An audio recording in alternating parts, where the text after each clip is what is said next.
Have you ever wondered how an arid desert state like Saudi Arabia makes the impossible possible? Prepare to be captivated as we reveal an unbelievable phenomenon, the generation of infinite water in the center of a searing desert.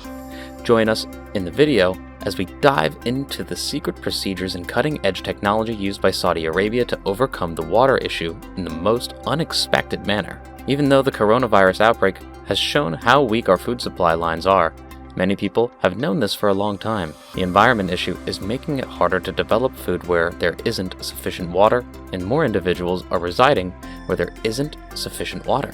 The World Well-Being Association expresses that by 2025, a big part of the world's skin will reside where there isn't sufficient clean water to go around. These spots are designated water pushed, as worries about not having enough water continue to grow around the world, especially in the Arab region. Saudi officials explained what they have been doing to fix the problem. They said that the kingdom is trying to make sure that everyone has access to safe, affordable drinking water by finding ways to recycle water and manage water resources in a way that is good for the environment. They were confident that the kingdom was on the right track to reach the global goal of safe water for everyone.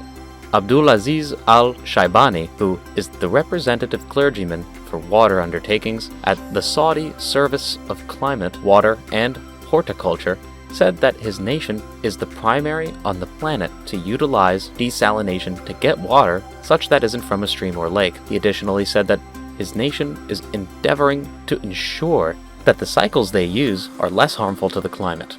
He was talking at the first UN water meeting in a decade, which was held this week in New York and was co-hosted by the governments of Tajikistan and the Netherlands. Organizers hope that the conference will be a watershed moment in efforts to mobilize the UN system, member states, and other stakeholders to take action amid increasingly urgent warnings that international progress on water-related goals remains alarmingly off track, threatening the entire Sustainable Development Agenda. In 2015, the UN General Assembly set 17 global goals called the Sustainable Development Goals.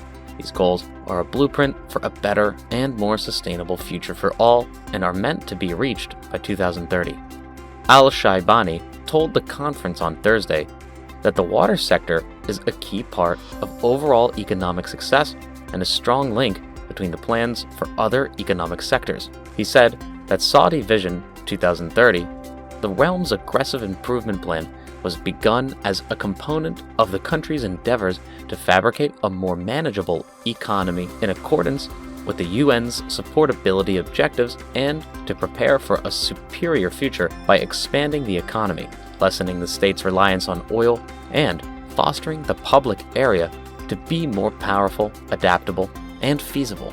Riyadh passed what is now called the National Water Strategy 2030.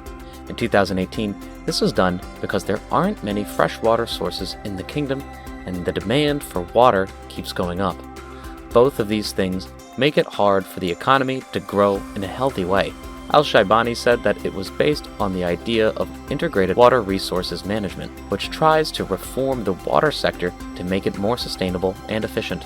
He went on to say that it hopes to accomplish this through a number of ambitious initiatives and programs, the most important of which are restructuring and developing integrated water resources management capabilities, developing and implementing the water law, integrated water planning and development of renewable and non-renewable groundwater resources and surface water, development of sustainable desalination capabilities, promotion of the contribution of the private sector, and telecommunications. Al-Shaibani said that his country's goal is to cut carbon pollution from fossil fuels by 56% by 2024. This is 26% of the kingdom's total promise to the Paris Agreement, and the rest will be met by 2030. He also said that improvements in desalination have made drinking water much better while saving on non-renewable underground supplies. Al-Shaibani said that the kingdom is also setting up sustainable agricultural cities that help local economies and rural communities, and supporting women by giving them opportunities for growth through non-traditional water sources like sustainable agricultural and rural development program.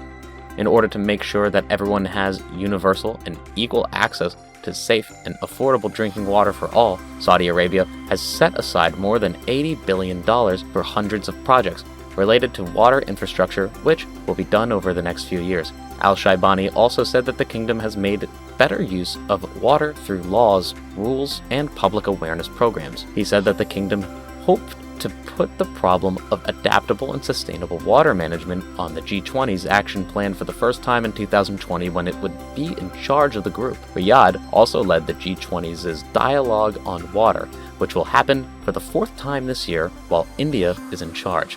In the meantime, he said that Saudi Fund Development has given billions of dollars to many water infrastructure projects in poor countries, such as building dams, drilling wells, building water supply networks, and working on other water-related projects. Al-Shaibani ended by asking all countries to work together, share their experiences, and face the challenges as they try to reach the Sustainable Development Goals. One of the most important of these goals is the 6th one, to have a safe future for us all and for the generations to come. But what about speculations about Arizona and its water? The situation unfolding in western Arizona regarding the cultivation of water-intensive crops such as alfalfa and their export to Saudi Arabia has sparked a growing controversy with potential implications for the region's already limited water supplies. As concerns mount, the state's legislature is even considering a ban on most foreign-owned farms. The issue arises from the fact that farms, including those owned by foreign entities, are growing alfalfa in an area facing water scarcity. This becomes particularly contentious as Saudi Arabia itself has deemed alfalfa cultivation illegal due to its excessive water requirements. The pumping of groundwater, which belongs to the state of Arizona, is being conducted by farms and exported to Saudi Arabia. Fondo Monte, a company owned by a prominent Saudi Arabian dairy corporation, seized vast stretches of desert in western Arizona, situated above an extensive groundwater aquifer. The absence of regulations governing groundwater extraction allows anyone who owns or leases the land in the area to freely draw water. This poses a significant challenge for the state, particularly as climate change exacerbates drought conditions, and Arizona, along with its rapidly growing cities, faces substantial cuts to its surface water supply from the critically low Colorado River system. Chris Mays, Arizona's newly elected Attorney General, voices concerns about freely giving away water resources, especially to foreign entities like Saudi Arabia. The issue has gained attention from local officials, such as La Paz County Supervisor Holly Irwin, who has been raising the alarm about foreign-owned farms. Since their inception in 2015, Irwin points out that Fondo Monte is growing alfalfa in the Arizona desert due to depleted resources in their home country. Fondo Monte transports the dried alfalfa harvested from the Arizona farms back to the Middle East to feed cattle. Essentially, cows in Saudi Arabia are consuming water originating from Arizona. Despite the controversy surrounding Fondo Monte's operations, their activities remain legal. In fact, the state leases some land to Fondo Monte for a meager fee of $25 per acre, enabling the company to pump unlimited amounts of groundwater practically at no cost. The circumstances surrounding this issue have raised questions about how such a situation was allowed to occur. Copies of land leases dating back to 2014 granting Fondo Monte rights to over 6,000 acres of state-owned land according with the associated groundwater have been obtained by CBS News. These leases were signed by Arizona's State Land Department, which, despite multiple requests for comment, has not provided a response.